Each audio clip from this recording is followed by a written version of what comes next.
And that's absolute drivel. Yeah, I thought it was a very, very poor piece of writing to suggest that. Well, the Australian weightlifting scene for years, with 2 Commonwealth Games gold medals behind him.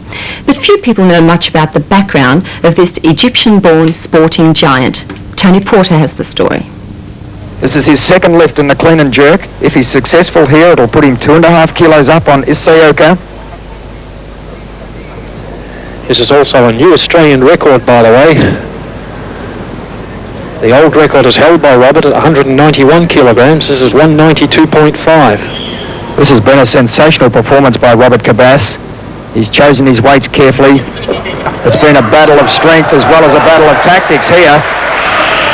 And Kabbas is winning on both fronts at the moment. Oh, right left. Tremendous sensational lift by Robert Kabbas. He's got the bronze medal. Australia's first weightlifting medal since 1952. The competition is still alive, but no one could possibly take that away from him now. That lift eventually won Australia's Robert Kabbas the Olympic silver medal, when his main rival fell behind later in the competition. For 29 years old Kabbas, it was the crowning glory in a career that seems to have been filled with highlights. At Robert Kabbas's parents' home at Laverton, his old bedroom is still filled with the trophies of half a lifetime of weightlifting. His father, Gabby Kabbas, has more than normal fatherly pride in his son's achievements. Gabby was a bodybuilder and weightlifter back in Egypt in his younger days, and when he wasn't lifting weights, he was training others to do the same, or travelling the world as a judge at international contests, or acting as an official with members of various Australian teams after he emigrated in 1966. But it was young Robert that was to shine at weightlifting. At the ripe old age of 3, he was hefting weights above his head, although he didn't take it up seriously until his teens, at the suggestion not of his father, but of a friend at school. While his parents never pushed him, Robert was always grateful that they understood what he was doing. When I first started out, I knew that they would guide me so I'd be doing the right thing. So it's better to start a sport where the whole family can relate to it and help me out if I was trying to travel. So that helped me out a little bit. Yeah. It was important, was it, to be able to come home and talk about it? Oh yeah, sure, because a lot of the other kids at the gym complained that they went home and if they struck problems in the gym, they couldn't really discuss it with anyone. They couldn't relate, their family couldn't relate to it, and why are you doing weightlifting and that sort of thing. So it was important. And while Robert's parents were supportive, they were to some extent the inspiration as well. From the very early contests, through the various stages of his career, on through his Commonwealth Games triumphs, the Montreal and Moscow Olympics, and right through to his Los Angeles silver. At least a part of his achievement was for his parents. He does things all the time to please me, and I'm very satisfied of whatever he does. You must have been pretty proud when those gold medals and the silver medal started rolling in. Oh yes, for sure. I was proud and happy for him. Yeah. He's always been a fine son. Well, when you're training or when you're competing, you really don't think of it in that context. But when I came back from the games and I saw how happy he was, that gives me a lot of satisfaction, and it has every time I've succeeded. So from that point of view, sure, I try for myself as well as for my parents. But when you're training and you're driving yourself, I suppose you're not really thinking of it. The training and the competitions take their toll in many ways. Robert has suffered many injuries over the years, and now that he's a family man with 2 children, he has to fit 2 lives together somehow. For Robert, and for his wife Monica, a conventional married life is out of the question. But I knew that before we got married anyway, so I just sort of accepted it. Is it difficult now? Sometimes, especially with kids, and I don't know, it's not really that bad. No, go on, you can say. No, I suppose I get lonely sometimes and things like that, but I know I keep myself occupied, so it's not too bad. I don't go to watch him or at a competition like that because I get too nervous, so I can't really encourage him there. But beforehand, I sort of wish him, luck and everything, hope for the best. When are you going to quit? I don't know.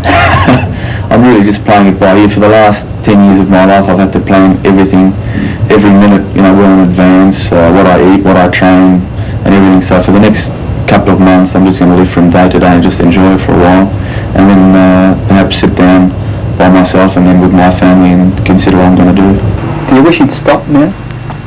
Oh, for sure, because he's had a lot of injuries, and now he's a family man with responsibilities. I think he's done his share for Australia, for Egypt, for himself, for us. But the final decision is with him. And as he said recently, he'll see how he goes in by the end of this year, whether he should continue or perhaps take up, training other kids. It's not just his family that supports him. Robert Kabbas's success has brought rapturous praise from his countrymen, that is, the people of Australia, and those of his old country, the Egyptian communities both here and in his homeland. And that multinational support reflects the way both Robert and Gabby feel about their new home.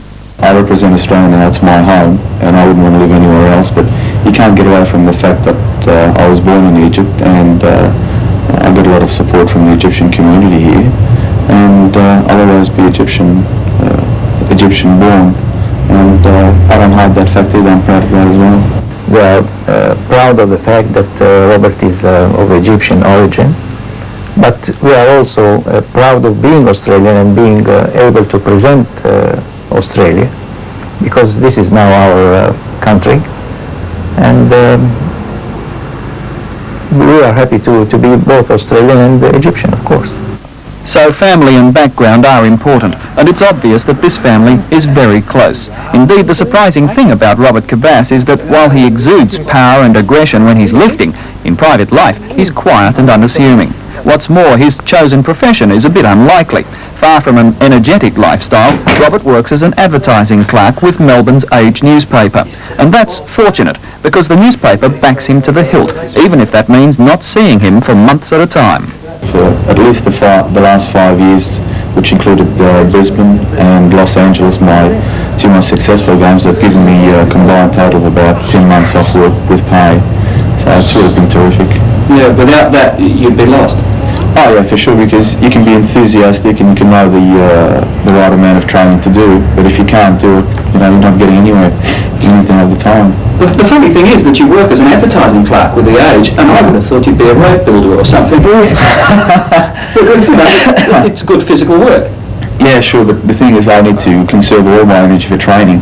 I don't want to waste it on a job, so that fits in pretty well with my training because it doesn't involve any hard physical work. If and when Robert Kabbas does give up weightlifting, there might be another unlikely career waiting for him. Because Robert Kabbas is a gifted artist. Totally untrained, he's a prolific sketcher. Most of his themes are sporting naturally, but all display a talent that probably no one suspected he had, except perhaps his father, who had the same gift.